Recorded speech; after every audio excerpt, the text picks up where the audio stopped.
France Info, Tabloscopie. Et aujourd'hui, direction le musée du Luxembourg qui a la bonne idée de revenir aux sources de la peinture, la Renaissance et le rêve. C'est le titre de cette exposition qui accueille le chef-d'œuvre de notre artiste que vous allez découvrir en compagnie d'eux. Je m'appelle Christiane. Jean-François. Isabelle. Sonia.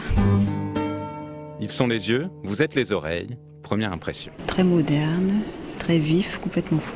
C'est torturé de partout. Ah, puis c'est ces couleurs qui crient de partout. Je me souvenais pas qu'à l'époque, il faisait des tableaux avec des lumières et des couleurs aussi vives.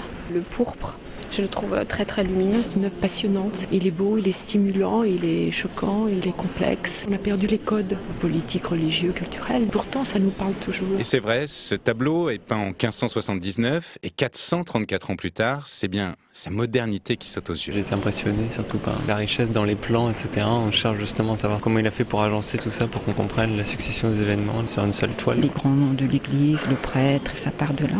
À droite, la vision de l'enfer. Et quand on passe dans l'autre moitié du tableau, séparé par des nuages, la vision du paradis. Il faut dire que ce tableau est une commande du roi d'Espagne pour illustrer le concile de Trente que l'Église catholique romaine convoque en réaction à la réforme, le protestantisme qui se développe en Europe du Nord. Et la toile que livre notre artiste, d'origine grecque mais installé très tôt en Espagne et considéré comme un des fondateurs de l'école espagnole, est flamboyante. La force, quand on regarde ce tableau, il y a beaucoup de violence. Tous les rejetés, les damnés, à travers les siècles, on voit le pouvoir de mettre de la couleur, des couleurs vives, du visuel, du sang, de la souffrance.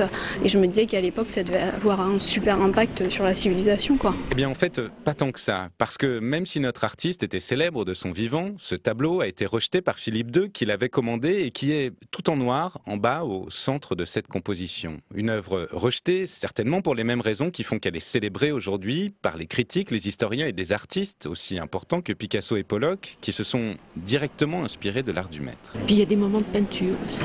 On voit qu'il y a un plaisir du peintre qui se lâche là complètement. C'est fascinant. C'est en ça que c'est un grand maître peut-être.